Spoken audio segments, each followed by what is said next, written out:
কিছু অনুভূতি থাকে যেগুলো একবার জন্ম নিলে আর কখনোই মরে না। এগুলো সময়ের বাইরে বেঁচে থাকে। মেঘ জানে না সে কখন আবিরের হয়ে গেল, কোন মুহূর্তে নিজের অজান্তেই নিজেকে কাউকে সঁপে দিল। শুধু এটুকু জানে আজ তার হাসির ভেতর কাটার মতো লুকিয়ে আছে একটাই নাম, আবির ভাই। হ্যালো বন্ধুরা, আমি রোকসানা, আর তোমরা আছো রোকসানাস লাইফ ক্যানভাসের গল্পের আঙিনায়। আজ শুনবো সালমা চৌধুরীর লেখা আমৃত্যু ভালোবাসি তোকে উপন্যাসের 69তম পর্ব। চলো আজ ডুবে যাই এমন এক ভালোবাসায় যে ভালোবাসার কথা শুনলে শুধু শুনতে ইচ্ছে করে। পর্ব নাম্বার 69। মেঘ নিজের মুখ থেকে বন্যার হাত ছড়িয়ে লম্বা করে শ্বাস নিয়ে বলল, আমি যা চাই তাই পাই, তোকে আমার ভাবি হিসেবে চাইছি, ইনশাল্লাহ সেটা পেয়ে যাব। বন্যা হুঙ্কার দিয়ে উঠল, তোর আজগুবি ইচ্ছে পূর্ণ হবার নয়। মেঘ মুখ ফুলিয়ে কপাল গুটি সূক্ষ্ম নেত্রে বন্যার দিকে তাকিয়ে আছে। সাদিয়া বলে উঠল, পূর্ণ হবার নয় কেন? তুই কি অন্য কাউকে পছন্দ করিস? বন্যা কিছু বলার আগেই মেঘ গর্জে উঠে বলল, না, বন্যা কাউকে পছন্দ করে না, আর করবেও না, করলে শুধু আমার ভাইকেই করবে। এর মধ্যে মিনহাজ বলল, মেঘ তুই এতদিনে একটা সঠিক সিদ্ধান্ত নিয়েছিস। আমরা আজ আছি কাল নেই, কিন্তু তোর ভাবি করে নিলে বন্যা সারা জীবন তোর পাশে থাকবে। বন্যার নাকের ডগা লাল বর্ণ ধারণ করেছে, রাগে চোখ মুখ আগুনের মতো হয়ে গেছে। চোয়াল শক্ত করে বন্যা বলল, তুই আর কথা বলিস না ভণ্ড কোথাকার। সেদিন তো খুব করে বলছিলি কারা তো সহজে মেঘের গায়ে হাত তুলবে, আমি দেখবো, মেঘকে বাঁচাবো। পরে কোথায় ছিল বাঁচানোর ক্ষমতা? আবির ভাইয়ের এক ধমক খেয়ে তুই স্তব্ধ হয়ে গেছিলি। মিনহাজ ঢোক গিলে উষ্ণ স্বরে বলল, ধমক খেয়ে স্তব্ধ হয়নি, অন্য কারণে হয়েছিলাম। সাদিয়া জিজ্ঞেস করলো, কি কারণে?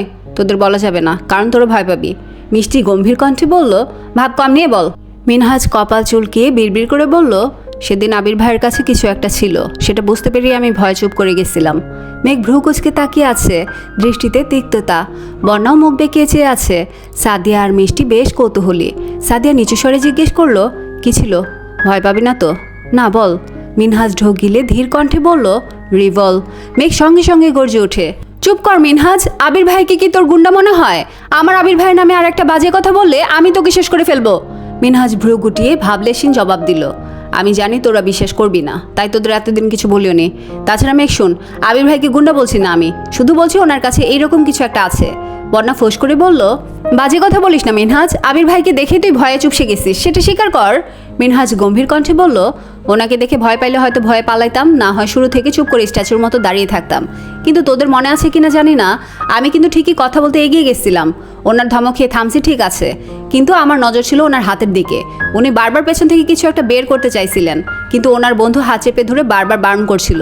আমি যতক্ষণ মাথা নিচু করে দাঁড়িয়েছিলাম ততক্ষণ শুধু সেদিকে তাকিয়েছিলাম। মেঘ অবিশ্বাস্য কণ্ঠে বলল, তুই বললি আর আমি বিশ্বাস করে ফেললাম? জীবনেও না। বিশ্বাস করতে হবে না, যেদিন সচক্ষে দেখবি সেদিন আমার এই কথাটা মনে করিস, তাহলেই হবে। অবশ্য তোর সামনে ওনার ওই রূপটা আসার সম্ভাবনা খুবই কম। সাদিয়া নম্রভাবে জিজ্ঞেস করলো, কেন? মিনহাজ ফের বলল, মেঘের সামনে আবির ভাইয়া খুব ফর্মাল, অথচ আড়ালে। মেঘ ভারী কণ্ঠে শুধালো, আবির ভাইয়ের কাছে যদি সত্যিই কিছু থাকতো, উনি অ্যাক্সিডেন্ট করার পর কোথায় হাওয়া হয়ে গেছিল? হাসপাতালে তো আমি সর্বক্ষণ ওনার সাথে ছিলাম, দেখিনি কেন? মিনহাজ সশব্দে হেসে বলল, হা, ওনাকে হাসপাতালে যে আনছিল এই কথাটা তাকে জিজ্ঞেস করিস। মেঘ কপাল কুচকে ভাবছে, সেদিন মেঘরা হাসপাতালে যাওয়ার আগেই আবিরকে রুমে পাঠিয়ে দেওয়া হয়েছিল। তাছাড়া তানভীর ভাইও সেখানে ছিল না। তাহলে কি মিনহাজের বলা কথাই সত্যি? মেঘ নিজের মাথায় নিজে গাঁটটা মেরে মনে মনে বিড়বিড় করলো, আমি কি ভাবছি এসব? বন্যা মেয়েকে এক পলক দেখে ধমকের স্বরে বলল, চুপ করবি? তোদের আজে বাজে কথা শুনে ইচ্ছে করতেছে ওই লাঠিটা দিয়ে তোর মাথায় মারি। তামিম এবার করুণ স্বরে বলল, হ্যাঁ, একবারে মেরে ফেল। কপালের কোণ ফিরে যে তোদের দুটার সাথে বন্ধুত্ব হয়েছিল একমাত্র আল্লাহ ভালো জানেন। একজন 3 দিন বন্দি। মিনহাজ তামিমকে গুঁতা দিতেই তামিম চুপ করে গেছে। বন্যা তৎক্ষণাৎ জিজ্ঞেস করলো, মিনহাজ, তখন 3 দিন তোরা কোথায় ছিলি? কি হয়েছিল তোদের সাথে? সেসব বলা বারণ। সাদিয়া ঠাট্টা করে বলল, মাইর কেমন খাইছিলি? তামিম আস্তে করে বলল, শুরুটা অশুভ হলেও শেষটা খুব উৎকৃষ্ট ছিল, মনে রাখার মতো। মিষ্টি হালকা ধমকের স্বরে বলল, আগের কাহিনী বাদ দে, আজকের দিনে আয়। বন্যা, এবার তুই কিছু বল। বন্যা রাগী কণ্ঠে বলল, আমি নতুন করে কিছু বলতে চাই না। মেঘ আমার বেস্ট ফ্রেন্ড, আমি সারা জীবন বেস্ট ফ্রেন্ড হিসেবেই ওকে সাপোর্ট করবো, ইনশাল্লাহ। মেঘ রাগান্বিত কণ্ঠে বলল, এমন বহু বেস্ট ফ্রেন্ড দেখেছি যারা শুরুর দিকে একে অপরকে ছাড়া বাঁচে না, প্রয়োজন শেষে কিংবা দুজনের দূরত্ব বেড়ে গেলে যোগাযোগ বন্ধ হয়ে যায়, চোখের আড়াল থেকে ধীরে ধীরে মনের আড়ালও হয়ে যায়। আমি তেমন সম্পর্ক চাই না। আল্লাহ যেহেতু আমাদের এত বছর একসাথে রেখেছেন, আশা করব বাকি জীবনও রাখবেন। আজ এই মুহূর্তে তোদের সাক্ষী রেখে বন্যাকে আমি আমার ভাবি হিসেবে স্বীকৃতি দিয়ে দিচ্ছি। বন্যা এখন চাইলেও আমার ভাইয়াকে ছাড়া কাউকে ভালোবাসতে পারবে না। বন্যা আমার ভাবি, আজ থেকে আমি বন্যাকে ভাবি ডাকবো, এটাই ফাইনাল। বন্যা গম্ভীর কণ্ঠে বলল, সব বিষয়ে পাগলামি করিস না, এটা সম্ভব না মেঘ। মেঘ শক্ত কণ্ঠে বলল, সম্ভব অসম্ভব আমায় বলতে হবে না, আমি এত কিছু শুনতেও চাই না। তুই আমার ভাবি মানে ভাবি, এ বিষয়ে আমি আর একটা কথাও শুনতে চাই না। বন্যা কপাল গুটিয়ে মেঘকে দেখছে। মেয়েটা একদমই কথাগুলো বলে শেষ করে ঘন ঘন নিঃশ্বাস ছাড়ছে। মেঘ ইদানিং শান্তস্বরে কথা বলে কাউকে মানাতে না পারলে তৎক্ষণাৎ আবিরের মতো শক্ত আর সাবলীল ভঙ্গিতে নিজের ইচ্ছেকে অন্যের উপর চাপিয়ে দেয়। আজও তাই করছে। মেঘের এমন পাগলামিতে বন্যা বরাবরই অভ্যস্ত। কিছুদিন আগেই আবিরের মুখে ভালোবাসি শুনতে উঠে পড়ে লেগেছিল। সেই ঝামেলা মিটল কি না, আবারও আরেক পাগলামিতে মেতেছে। মেয়েকে যে যা বলে যদি ওর সেটা কি ঠিক মনে হয় তাহলে সেটা নিয়ে হইচই শুরু করে। এতদিন যা কিছু নেই হই হুল্লোড় করুক না কেন, আজ মেঘের পাগলামির মূল কেন্দ্রবিন্দু বন্যা। তানভীরের প্রতি বন্যার কোনো কালেই তেমন আগ্রহ ছিল না। মেঘকে করা শাসন দেখেই বন্যা ভীত হয়ে থাকতো। তানভীর বাসে থাকলে কখনো মেঘদের বাসায় যেত না, কথা বলা তো দূরের বিষয়। বছরখানেক যাবৎ ফোনে মাঝে মধ্যে কথা হয় তানভীর আর বন্যার, তবে সেখানেও থাকে বিশাল এক সীমাবদ্ধতা। প্রয়োজনের বাহিরে তানভীর দু একটা কথা জিজ্ঞেস করলেও বুক কাঁপে বন্যার। বন্যা বরাবরই স্পষ্ট ভাষায় একটা মেয়ে, কোনো কিছু ভালো না লাগলে মুখের ওপর না বলতে দুবার ভাবে না। কিন্তু মেঘের সাথে সেভাবে কথা বলতে পারে না, কারণ মেঘ খুব অভিমানী। একবার মন খারাপ করে ফেলে এত সহজে ঠিক হয় না। আবিরের কথায় হয়তো মিনহাসদের সাথে কথা বলছে ঠিকই, তবে পূর্বের মতো স্বাভাবিক বন্ধন আর কখনো হবে না। তবে মেঘের আজকের পাগলামি বন্যাও স্বাভাবিকভাবে নিতে পারছে না। বন্যা ভ্রু কুচকে তাকিয়ে আছে। মেয়েকে কিভাবে থামাবে সেসব ভেবেই বুক কাঁপছে বন্যার। অসহনীয় ব্যথা অনুভব হচ্ছে বুকে। মিনহাজ হুট করে বলে ফেলল, আজ থেকে সবাই মেঘ আর বন্যা দুজনকেই ভাবি ডাকবি, বুঝলি? মেঘ, বন্যা, সাদিয়া সবাই একসঙ্গে শুধালো, কেন? মিনহাজ মুখে হাসি রেখে বলল, মেঘ আবির ভাইয়ের বউ, তার মানে আমাদের ভাবি, আর বন্যা তানভীর ভাইয়ের বউ। বন্যা ধমক দিয়ে বলল, মেঘকে ডাকতে ইচ্ছে হলো ডাক, আমায় কিছু ডাকতে আসবি না। তামিম লম্বা করে শ্বাস টেনে ফোঁস করে ছেড়ে উদাসীন ভঙ্গিতে বলল, থাক ভাই, আমরা কোনো রিস্ক নিতে চাই না। আজ থেকে মেঘও ভাবি, তুইও ভাবি। মেঘ গম্ভীর কণ্ঠে বলল, আবির ভাইয়ের সাথে আমার বিয়ে হয় কিনা সন্দেহ, ভাবি ডেকে আমার কোমল মনে আর আঘাত দিস না। মিনহাজ মুখে হাসি রেখে বলল, আমরা এত কিছু জেনে কি করব? বাসে হলে ভাবি ডাকা ছাড়া উপায় নেই। আর ভাবি প্লিজ আমাদের মাফ করে দিবেন। আর বন্যা ভাবি প্লিজ আপনিও আমাদের মাফ করে দিবেন। বন্যা রাগে ফুঁসতে ফুঁসতে বলল, আমাকে একদম ভাবি ডাকবি না। মেঘ পাগলামি করছে, সাথে তোরাও শুরু করেছিস। তামিম মৃদুস্বরে বলল, মেঘের ভাবি অথবা অন্য কারো বউ যাই হোস না কেন, ঘুরে ফিরে আমাদের ভাবি হবি, তাই তোরা দুজনেই আমাদের ভাবি। মেঘ নিজের হাঁটুর উপর হাত রেখে মেকিস্বরে বন্যাকে ডাকলো, ভাবি, ওই ভাবি। বন্যা অগ্নি দৃষ্টিতে মেঘের দিকে তাকাতেই মেঘ আতঙ্কে কিছুটা পিছিয়ে ওষ্ঠ উল্টে বিড়বিড় করে বলল, দেখো ভাবি, তুমি আমার সাথে এমন ব্যবহার করতে পারো না। আমি কিন্তু ভাইয়াকে বিচার দিব। আমি না তোমার একমাত্র ননদিনী? একটু সুশ্রীর মতো তাকাও, মিষ্টি করে হাসো, তবেই না মনে শান্তি লাগবে। বন্যার মুখটা মলিন হয়ে আছে। নাক মুখ দেখেই বোঝা যাচ্ছে ভেতরে ভেতরে রাগ পুষছে। দাঁতে দাঁত চেপে ধরে মেঘের পাগলামিগুলো সহ্য করছিল, কিন্তু আর পারছে না। বন্যা রাগী স্বরে বলতে শুরু করলো, মেঘ, তোর এই পাগলামির কোনো ভিত্তি নেই। তুই আমার বেস্ট ফ্রেন্ড, তোর সাথে আমার ভালো সম্পর্ক আছে, সেটা ভিন্ন কথা। সেখানে পরিবারটা না একদমই উচিত না। তোর ভাই যে রাগী, হঠাৎ প্রয়োজনে দুটো কথা বলতে আমার 10 বার ভাবতে হয়। সেখানে ওনার প্রতি অন্য কিছু আমি কখনো ভাবতে পারি না। আমি তোর পাগলামির মানে ঠিকই বুঝতে পেরেছি, কিন্তু তোর ইচ্ছে পূরণ করার সাধ্য আমার নেই। মেঘ প্রশ্ন করলো, আমার ভাইয়াকে অপছন্দ করার একমাত্র কারণটাই কি রাগ, নাকি অন্য কিছু? অন্য কিছু মানে? কিছু না। বন্যা ঢোক গিলে চুপচাপ বসে আছে। আরও 30 মিনিটের মতো চলল এই নীরব যুদ্ধ। মিনহাস, তামিম, মিষ্টি, সাদিয়াও বন্যাকে বোঝানোর চেষ্টা করেছে, কিন্তু বন্যা নিজের জায়গায় অনড়। মেঘ কিছুক্ষণ জোর গলা চেঁচামেচি করে হঠাৎই শান্ত হয়ে গেছে। প্রায় 15 মিনিট যাবৎ মেঘ নিশ্চুপ হয়ে বসে আছে। বন্যা বেশ কয়েকবার খেয়াল করেছে। মেঘের অভিমান বুঝেও বন্যা কিছু বলল না। মেঘ হঠাৎই ধীর স্বরে বলল, প্লিজ তোরা এবার থাম, সরি বন্যা। বন্যার সাথে সাথে সবাই ভ্রু কুচকে মেঘের দিকে তাকালো। মেঘের চোখ মুখ ফ্যাকাশে হয়ে গেছে। বন্যা রাজি হয়নি বলে মেঘের মন এত তাড়াতাড়ি খারাপ হয়ে যাবে এমন মেয়ে মেঘ নয়। মেঘের গাম্ভীর্যতা দেখে বন্যার ভয় হচ্ছে।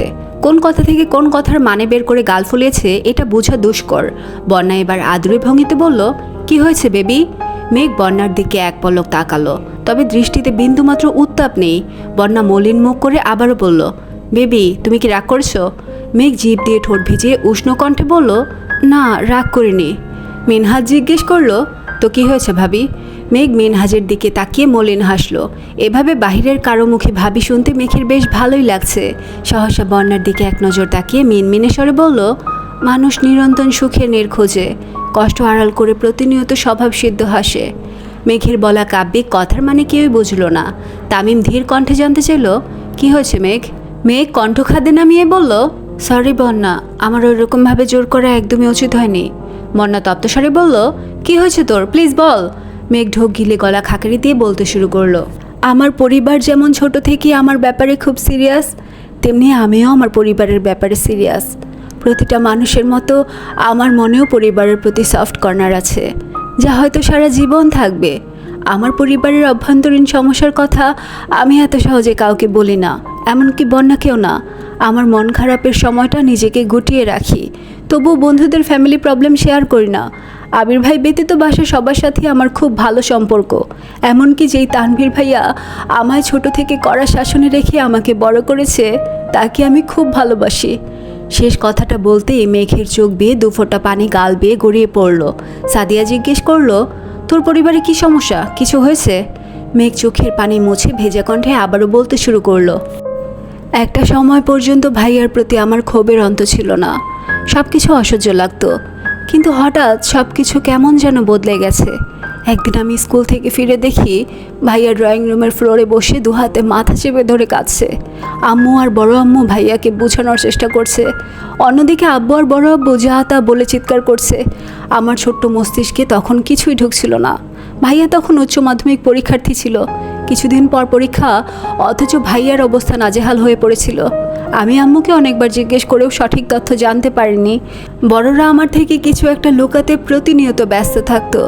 আমিও কৌতূহলী হয়ে জানতে চেষ্টা করলাম। তারপর মোটামুটি যা বুঝেছি, ভাইয়া কলেজে পড়াকালীন এক মেয়ের সাথে পরিচয় হয়েছিল। মূলত মেয়েটা নিজে থেকেই ভাইয়ার সাথে বন্ধুত্ব করেছিল, তাও প্রায় 1 বছর ভাইয়ার পিছু পিছু ঘুরে। 1 বছর পর থেকে ভাইয়া মেয়েটার সাথে টুকিটাকি কথা বলা শুরু করে, যা এক পর্যায়ে সম্পর্কের দিকে এগোয়। ভাইয়ার টেস্ট পরীক্ষার আগে আগে মেয়েটা হঠাৎ ভাইয়াকে প্রপোজ করে বসে। যেহেতু মেয়েটার সাথে ভাইয়ার ভালো সম্পর্ক ছিল, তাই ভাইয়াও রাজি হয়ে গিয়েছিল। পরীক্ষার ব্যস্ততায় প্রায় 1 মাস কেটে যায়। এরপর ভাইয়ার এক ফ্রেন্ড ভাইয়াকে মেয়েটার ব্যাপারে কিছু তথ্য দেয়। ভাইয়া প্রথমে একদমই বিশ্বাস করেনি, কিন্তু পরবর্তীতে খোঁজ নিয়ে জানতে পারে ভাইয়ার বন্ধুর বলা প্রতিটা কথাই সত্যি ছিল। তারপর থেকেই ভাইয়ার অবস্থা খারাপ হয়ে গিয়েছিল। একের পর এক অসুস্থতা লেগেছিল। প্রায় 6 মাস ভাইয়া দুনিয়ার কোনো খবর বলতে পারেনি, ইয়ার লস গেছে। তারপর ধীরে ধীরে কিছুটা সুস্থ হয়েছে। পড়াশোনায় ইরেগুলার হওয়ার পর থেকে আব্বুর সাথে ভাইয়ার সম্পর্কের বিরাট ফাটল ধরেছে। বড় আব্বু তেমন কথা বলতো না। শরীর সুস্থ হলেও ভাইয়ার মন তখনও অসুস্থই ছিল। তারপর থেকে আবির ভাই আর ভাইয়ার সম্পর্ক গভীর হতে শুরু করলো। ভাইয়ার সব আবদারের মাধ্যম হয়ে ওঠে আবির ভাই। ভাইয়ার মনের অবস্থা ঠিক রাখতে আবির ভাই ভাইয়াকে সব বিষয়ে সাপোর্ট করতে শুরু করে। ভাইয়া হুট করে সিদ্ধান্ত নেয় যে সে রাজনীতি করবে। আম্মুদের বলেছে, কিন্তু আম্মুরা কেউ রাজি না।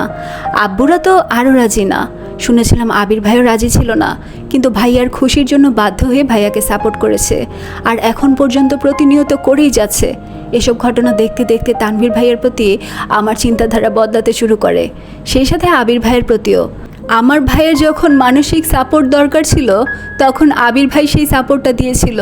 তাই আমিও ধীরে ধীরে আবির ভাইয়ের প্রতি মনের ভেতর পুষে রাখা আক্রোশ ভুলতে শুরু করি, কিন্তু কখনো আবির ভাইয়ের সাথে কথা বলার চেষ্টা করিনি। বন্যা ভ্রুকুচকে তাকিয়ে আছে। সাদিয়া প্রশ্ন করলো, মেয়েটা কি করেছিল? আমি বিস্তারিত জানি না, তবে শুনেছি মেয়েটা তার গ্রামের স্কুলে পড়াশোনা করাকালীন স্থানীয় এক ছেলের সাথে সম্পর্কে জড়িয়েছিল, যা মোটামুটি 4 থেকে 5 বছরের। তারপর এখানে এসে ভর্তি হয়। তখন ভাইয়াকে দেখেছে, মোটামুটি পরিচিত, আর ছেলে এলাকার স্থানীয়। তাছাড়া তখন ভাইয়া দেখতে শুনতে অনেক কিউট ছিল। সব মিলিয়ে ওই মেয়ে ভাইয়াকে পছন্দ করে ফেলে। আগের প্রেমিক এসব জানার পর তাদের মধ্যে কি ঝামেলা হয়। এরপর মেয়েটা জেদ করে ভাইয়ার সাথে সম্পর্কে জড়ায়। ওই ছেলেও কাম ছিল না, যখন নিজে মেয়ের সাথে পারছিল না, তখন মেয়ের বাড়িতে জানিয়ে দেয়। মেয়েকে নিয়ে ঝামেলা শুরু হয়। সেই ঝামেলায় আমার ভাই ফেসে গিয়েছিল। কথা নেই বার্তা নেই, মেয়ের বাবা একদিন আমাদের বাসায় এসে যা তা বলেছে, যা আব্বু আর বড় আব্বু সহ্য করতে পারেনি। সেই থেকে আমাদের বাসার মূল ঝামেলা শুরু হয়েছিল। মিষ্টি চাপা স্বরে বলল, তোর ভাই এখন ঠিক আছে তো? মেঘ মৃদু হেসে বলল, এখন ভাইয়া একদম ঠিক আছে। জানি না ভাইয়ার মনের কি অবস্থা, কখনো এই বিষয়ে বিস্তারিত জানতে চাইনি আমি। ভাইয়া সুস্থ হওয়ার পর থেকে আম্মুরা বা আমাদের সাথে কখনো খারাপ ব্যবহার করেনি। সেই ঘটনার পর থেকে ভাইয়ার মুখে কোনো মেয়ের কথা ভুলেও শুনিনি, কখনো কারোর সাথে তেমন কথা বলতেও দেখিনি। মেঘ একটু থেমে আবারও বলল, সরি বন্যা, তোর সাথে খুব ভালো সম্পর্কের জন্য আমি তোকে ভাবি হিসেবে চাইছি, আর কিছুই না। আমি চাই না আমার পাগলামির জন্য তুই আমার ভাইকে ভুল বুঝিস। ভাইয়া যেহেতু আমার, আর তুইও আমার বেস্ট ফ্রেন্ড, তাই আমি কাউকেই কষ্ট দিতে পারবো না।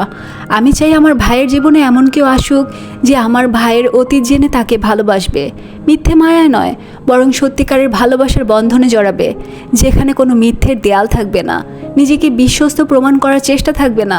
আমার ভাই ছন্নছাড়া, নির্লিপ্ত কিংবা রাগী, সব কিছু জেনে শুনে যে আমার ভাইকে ভালোবাসবে, আমি সারা জীবন তাকে আগলে রাখবো। হঠাৎ পেছন থেকে তানভীর ডাকলো, বোনো বাসে যাবি না? মেঘ চোখ মুছে ঘাড় ঘুরিয়ে স্বাভাবিক কণ্ঠে বলল, আসছি। মেঘ বসা থেকে উঠতে উঠতে শীতল কণ্ঠে বলল, সরি বন্যা, প্লিজ কিছু মনে করিস না। বন্যা কিছু বলার আগেই মেঘ চলে গেছে। বন্যা তাকাতেই তানভীরের চোখে চোখ পড়ল। তানভীর বন্যাকে উদ্দেশ্য করে বলল, সন্ধ্যা হয়ে গেছে, বাসে যাও। বন্যা সঙ্গে সঙ্গে চোখ নামিয়ে নিয়েছে। মিনহাজ বলে উঠল, আপনারা যান, আমি এখনই রিক্সা ঠিক করে দিচ্ছি। তানভীর এক পলক ওদের দেখল। মেঘ ততক্ষণে তানভীরের কাছাকাছি চলে আসছে। মেঘের চোখ এখনও ছলছল করছে। পশ্চিমা আকাশে হেলে পড়া সূর্যের রক্তিম আলোতে মেঘের অশ্রুসিক্ত চোখ চিকচিক করছে। তানভীর তপ্তস্বরে জিজ্ঞেস করলো, কাঁদছিস কেন? মেঘ অবিলম্বে চোখ মুছে ভেজা কণ্ঠে বলল, চলো যাই। তানভীর আবারও প্রশ্ন করলো, এতক্ষণ যাবৎ এখানে বসে আছিস, খাসনি কিছু? মেঘের তড়িৎ জবাব, না। মেঘের হঠাৎ মাথায় আসে আবির ভাই নতুন গাড়ি কিনেছে। মিনহাজরা যেহেতু তাকে আবির ভাইয়ের বউ ভাবে, তাই ভাবি হিসেবে মেঘের ওদেরকে ট্রিট দেওয়া উচিত। মেঘ থমকে দাঁড়িয়ে উত্তেজিত কণ্ঠে বলল, আমি আগামীকাল তোদের ট্রিট দিব, চলে আসিস। তারপর তানভীরের সাথে চলে গেছে। মেঘের মুখে হাসি আছে, তবে চোখের পাপড়িগুলো এখনও ভেজা। আবির ড্রাইভিং সিটে বসেছিল। মেঘের শুকনো মুখ আর ভেজা চোখ দেখে কপাল গুটালো। তানভীরের দিকে তাকিয়ে ইশারায় জানতে চাইল, কিন্তু তানভীরও জানে না। আবির শীতল কণ্ঠে প্রশ্ন করলো, কেউ কিছু বলেছে? মেঘ ফিক করে হেসে উল্টো প্রশ্ন করলো, আমাকে কেউ কিছু বলার সাহস আছে? আবির আর তানভীর দুজনেই নিঃশব্দে হেসে গাড়ি স্টার্ট দিল। টুকটাক খাওয়া দাওয়া করে বাসার মানুষদের জন্য খাবার নিয়ে বাসায় ফিরতে ফিরতে সন্ধ্যা হয়ে গেছে। আলী আহমদ খান আর মোজাম্মেল খান নামাজের জন্য কেবলই বাসা থেকে বের হচ্ছিলেন। নতুন গাড়ি থেকে আবিরদের নামতে দেখে ওখানেই থমকে দাঁড়ালেন। মেঘ, আবির, তানভীর তিনজনে গাড়ি থেকে নেমেছে। মোজাম্মেল খান মেঘকে প্রশ্ন করলেন, কোথায় গিয়েছিলে তুমি? বন্ধুদের সাথে দেখা করতে, তারপর ভাইয়ারা নিয়ে আসছে। আলী আহমদ খান আবিরকে উদ্দেশ্য করে জিজ্ঞেস করলেন, গাড়ি কি তুমি কিনেছো নাকি অন্য কারোর? আমি কিনেছি। মোজাম্মেল খান গম্ভীর কণ্ঠে বললেন, বাড়িতে 3টা গাড়ি থাকা সত্ত্বেও অ্যাকাউন্ট থেকে টাকা তুলে নিজস্ব গাড়ি কেনার কোনো মানে নেই। আবির মাথা নিচু করে দাঁতে দাঁত চেপে ধরে নিজের রাগ সংযত করার চেষ্টা করলো। ছোট করে শ্বাস ছেড়ে মাথা তুলে নিরেট কণ্ঠে বলল, চেক করে দেখবেন, অ্যাকাউন্ট থেকে যে টাকাটা তুলেছিলাম সেটা রেখে দিয়েছি, আর আমি আমার টাকা দিয়ে গাড়িটা কিনেছি। আলী আহমদ খান গম্ভীর কণ্ঠে বললেন, আবির, তোমাকে অ্যাকাউন্টে টাকা রাখতে একবারও বলা হয়নি। তোমার অ্যাকাউন্ট, তুমি যখন খুশি টাকা তুলবে। আমি সেদিন শুধু জানতে চেয়েছিলাম। আবির মৃদু হেসে বলল, সেদিন কারণ জানতে চেয়েছেন, আজ বলছিলেন আপনাদের জমানো টাকা দিয়ে গাড়ি কিনেছি। 2 দিন পর আমি অন্য কিছু করলে দেখা যাবে সেখানেও আপনাদের জমানো টাকার কথাটাই উঠবে। তার থেকে ভালো আপনাদের টাকা জমা রেখে দিলাম। আলী আহমদ খান ভারী কণ্ঠে শুধালেন, নিজের যোগ্যতা প্রমাণ করছো? আবির মলিন হেসে বলল, হয়তো। মোজাম্মেল খান কিছু বলতে চেয়েও থেমে গেলেন। পাশ কাটিয়ে নামাজের জন্য চলে গেছেন। আবির, তানভীর নিজেদের রুমে চলে গেছে। মেঘ আম্মু, বড় আম্মু, কাকিয়া, মিম আদিকে ডেকে এনে আবিরের গাড়ি দেখাচ্ছে। বিকেলবেলা গাড়িটা দেখে মেঘের সত্যি খুব রাগ হয়েছিল, তবে এখন আর সেই রাগটা নেই। ঈদের দিনের মতো এত সুন্দর একটা দিনেও যেখানে আব্বু আর বড় আব্বু টাকার হিসেব চাইতে পারে, সেখানে আবির ভাইয়ের গাড়ি কিনে নিজের অবস্থান প্রমাণ করাটা দোষের কিছু না। আবিরের জন্য এখন অন্যরকম ভালো লাগা কাজ করছে। মেঘ রুমে এসে চোখ বন্ধ করলো। অমনি আবিরের কণ্ঠস্বর মেঘের কানে বাজছে। আবিরের গায়ের গন্ধ অনুভব করে আচমকা চোখ মেলল মেঘ। মস্তিষ্কে সর্বক্ষণ এক আবির ভাই তোলপাড় চালাচ্ছে। শয়নে স্বপনে শুধু আবির ভাইয়ের সত্তাকে উপলব্ধি করে। পরদিন ভার্সিটিতে যেতেই বন্যার সাথে দেখা। বন্যা মেঘের জন্যই বাহিরে অপেক্ষা করছিল। মেঘকে দেখি ঠোঁটে হাসি রেখে বলল, তোর জন্য একটা সারপ্রাইজ আছে। মেঘ স্বাভাবিক কণ্ঠে জিজ্ঞেস করলো, কি? আগে ক্লাস শেষ করি, পরে বলবো। আচ্ছা। বন্যা আর মেঘ ক্লাসে ঢুকতেই পেছন থেকে মিনহাজ আর তামিমরা চেঁচিয়ে উঠল, হাই ভাবিরা। আশেপাশের কয়েকজন জিজ্ঞেস করলো, ভাবিরা আবার কে? তামিম গম্ভীর কণ্ঠে বিড়বিড় করে বলল, রমণী তোমার হলে প্রেমিকা আর অন্যের হলে ভাবি, বুঝছো? প্রেমিকা হওয়ার বদলে ভাবি হওয়ার ফিলিংসটা জোশ। আশেপাশের ছেলেগুলো হাসতে হাসতে গড়িয়ে পড়ছে। মেঘ আর বন্যা রাগে কটমট করে তাকাতেই ছেলেগুলো হাসি থামিয়ে দিয়েছে। ক্লাস করে বের হতেই বন্যা বলল, জানিস আপুর সরকারি জব হয়েছে। সত্যি? হ্যাঁ, তোকে রাতে কল দিয়েছিলাম, কিন্তু তুই রাগে কলই ধরিসনি। মেঘ মৃদু হেসে বলল, না রাগ করিনি, আসলে আমারই ভুল। মেঘ কপট রাগ দেখিয়ে বলল, হয়েছে, এখন আর মন খারাপ করে বসে থাকতে হবে না। আমি তোকে না বুঝলে আর কে বুঝবে শুনি? মিনহাজরাও বেরিয়ে আসছে। মিষ্টি হেসে বলল, মেঘ, কাল তুই চলে যাওয়ার পর আমরা সবগুলো মিলে তোর পক্ষ থেকে আরও 30 মিনিট লেকচার দিয়েছি। তুই আর মন খারাপ করে থাকিস না। এখন বল কে ট্রিট দিবি? বন্যা আর মেঘ দুজনেই একসঙ্গে বলল, আমি। মেঘ বলছে সে দিবে, বন্যা বলছে বন্যা দিবে। হঠাৎ নিনহাজার তামিম বলে উঠল, ভাবি আমরা কিন্তু দুজনের ট্রিটই খেতে পারবো, তবু আপনারা নিজেদের মধ্যে মনমালিন্য করবেন না প্লিজ। মেঘ আর বন্যা ওদের সবাইকে ট্রিট দিয়েছে, কিন্তু আবির তানভীরকে বলা হয়নি। বন্যা বারবার বলেছে ওনারা আমাকে অনেকবার ট্রিট দিয়েছে, আমারও ট্রিট দেওয়া উচিত। মেঘ কিছুই বলছে না, কারণ গতকালকের বলা কথাগুলো এখনও ভুলতে পারেনি মেঘ। এ অবস্থায় বন্যা আর তানভীরকে একসাথে দেখলে মেঘের আবারও ভাবি ডাকার স্বাদ জাগবে। বন্যা খানিক থেমে জিজ্ঞেস করলো, মেঘ তোর কি মন খারাপ? মেঘ মলিন হেসে বলল, কই না তো। এমন সময় আবির কল দিয়েছে। মেঘ কল রিসিভ করে খুব ধীরে সুস্থে ফিসফিস করে কথা বলছে। মিষ্টি সবার উদ্দেশ্যে বিড়বিড় করে বলল, মন খারাপ হওয়ার আগে যদি প্রিয় মানুষের কল চলে আসে তখন মন খারাপ হওয়ার সুযোগই থাকে না। বন্যা সময় আছে ভেবে দেখ। আবির ভাইয়া যেমন মেঘের কেয়ার করে, তানভীর ভাইও কিন্তু তেমন কেয়ারই করবে। যতই হোক দুজনের গায়ের রক্তই তো এক। বন্যা কপাল গুটিয়ে তাকালো, আর কিছুই বলল না। মেয়ে খাওয়া দাওয়া করে বাসায় চলে আসছে। গতকাল ইকবাল খান বাসায় ছিল না, আজ বিকেলেই ফিরেছে। আবিরের গাড়ি দেখে উনি রীতিমতো আশ্চর্য হয়েছেন। সেই থেকে আবিরের বাড়ি ফেরার অপেক্ষা করছেন। আবির বাসায় ফেরার 20 মিনিট পর ইকবাল খান আবিরের রুমে গেলেন। কাকামণিকে দেখেই আবির শোয়া থেকে উঠে বসলো। ইকবাল খান ঠান্ডা কণ্ঠে জিজ্ঞেস করলেন, ফ্রি আছিস? হ্যাঁ আছি, কেন? ছাদে চল, কথা আছে। কি হয়েছে কাকামণি? চল আগে। আবিরকে নিয়ে ছাদে চলে আসছেন।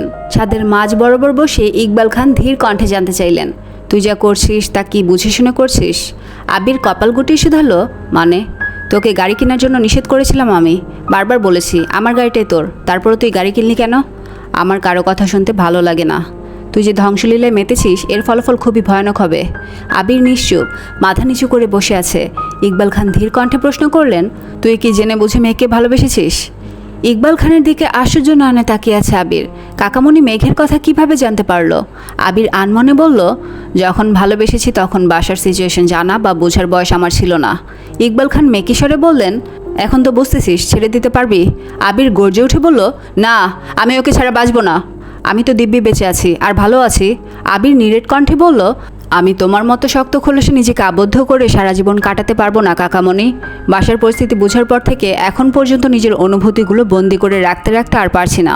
তবু মনের কোণে ক্ষীণ আলো জ্বলছে। মনে হচ্ছে হয়তো সব কিছু ঠিক করতে পারবো। যদি ঠিক না হয় তখন? আবির মৃদু হেসে বলল, যা কিছু হতে পারে। ইকবাল খান শান্ত স্বরে বললেন, তোদের অপ্রকাশিত আবেগগুলো দেখে মাঝে মধ্যে আমারই ভয় হয়। মেয়েটার মুখের দিকে তাকানো যায় না। আমার হাতে ক্ষমতা থাকলে আমি ধুমধাম করে তোদের বিয়ে দিয়ে দিতাম। আবির মুচকি হেসে বলল, কখনো প্রয়োজন হলে পাশে থেকো প্লিজ। ইনশাল্লাহ, আমি সবসময় তোর পাশে আছি। আর পাশে আছি বলেই তোকে গাড়ি কিনতে নিষেধ করেছিলাম। টাকা খরচ করতে বারবার নিষেধ করি, কখন কোন পরিস্থিতি সামনে আসে বলা যায় না। সমস্যা নেই, তুমি চিন্তা করো না। আবির আর ইকবাল খান বেশ কিছুক্ষণ সাথে কথা বলল। আবির হঠাৎ প্রশ্ন করল, আচ্ছা কাকামণি, আমি মেয়েকে পছন্দ করি এটা তুমি কিভাবে জানো? ইকবাল খান শান্ত স্বরে বললেন, আমি আরও 6 মাস আগে থেকে তোদের খেয়াল করেছি। প্রথম এতটা বুঝতে না পারলেও ধীরে ধীরে বুঝতে পেরেছি। শোন, বাসায় একটু সাবধানে থাকিস। আচ্ছা। আবির নিজের রুমে চলে গেছে। দেখতে দেখতে আরও 15 দিন কেটে গেছে। এর মধ্যে বন্যা একদিন মিম, মেঘ, আদি, তানভীর, আবির সবাইকে ট্রিট দিয়েছে। আজ ভোরবেলা ঘুম থেকে উঠে না খেয়ে তানভীর বেরিয়ে গেছে। আবিরও তাড়াহুড়ো করে নাস্তা করে বেরিয়েছে। আবির আজ আব্বুর অফিসে যায়নি, সরাসরি নিজের অফিসে চলে আসছে। দুপুরের দিকে আবির ল্যাপটপের কাজ শেষ করে চেয়ারে হেলান দিয়ে সবেমাত্র চোখ বন্ধ করেছে। এমন সময় কাকিয়ার নাম্বার থেকে কল আসছে। আবির কপাল গুটিয়ে তাকালো। সচরাচর কাকিয়া আবিরকে কল দেয় না বললেই চলে। আবির কল রিসিভ করে ধীর কণ্ঠে বলল, হ্যাঁ কাকিয়া বলো। ভাইয়া আমি মিম। মিমের গলা কাঁপছে, ফিসফিস করে কথা বলছে। আবির ভারী কণ্ঠে জিজ্ঞেস করলো, কি হয়েছে, বাসায় কোনো সমস্যা? মিম কাঁপা কাঁপা কণ্ঠে বলল, আপুকে দেখতে আসা মানুষগুলোকে আগেরবার আপনারা বাসায় আসতে দেননি, এটা চাচু বুঝে গেছেন। তাই আপনাদের না জানিয়ে আজ আরেকটা ফ্যামিলিকে বাসায় আসতে বলেছেন। কিছুক্ষণের মধ্যে তারা চলে আসবে। প্লিজ ভাইয়া আপনি কিছু করুন। এই ছিল আজকের আমৃত্যু ভালোবাসি তোকে উপন্যাসের 69তম পর্ব। কিছু গল্প বইয়ে শেষ হলেও মানুষের ভেতরে বেঁচে থাকে আজীবন। মেঘ আর আবিরের গল্পটা হয়তো তেমনই, যেখানে ভালোবাসা আছে কিন্তু স্বীকারোক্তি নেই, কাছাকাছি আছে কিন্তু নিশ্চয়তা নেই। ভিডিওটি ভালো লাগলে অবশ্যই লাইক, কমেন্ট ও শেয়ার করে দিও। আর যদি এখনও রোকসানাস লাইফ ক্যানভাস চ্যানেলটি সাবস্ক্রাইব না করে থাকো তাহলে এখনই সাবস্ক্রাইব করে পাশে থাকা বেল আইকনটি অন করে দাও। আবার দেখা হবে হয়তো কোনো উত্তরহীন প্রশ্নের ঠিক পরেই। ততক্ষণ পর্যন্ত ভালো থেকো, সুস্থ থেকো, নিজের যত্ন নিও। আল্লাহ হাফিজ।